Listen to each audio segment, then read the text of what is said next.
Guys, नमस्कार। हर हर बम बम महादेव। कैसे हैं आप लोग? तो हम अभी हैं सुल्तानगंज गंगा घाट पे।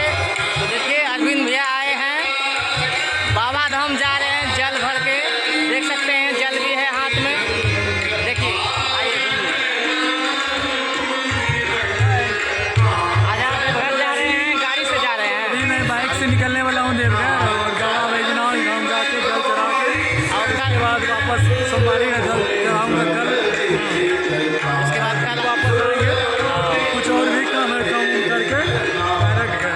लेकिन अचानक हमको बोला भी नहीं तो हम भी जाते। बोल बा अभी भी जा सकते हैं। नहीं, आएंगे फिर आएंगे। देखिए नज़ारा यहाँ का दिखाते हैं हमको कैसा है यहाँ का। आइए देखिए देखिए देखिए।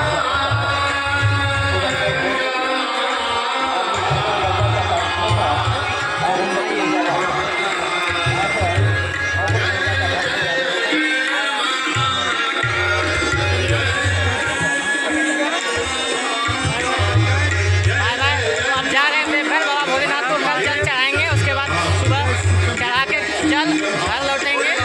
धन्यवाद, thank you. Her her Mahadev.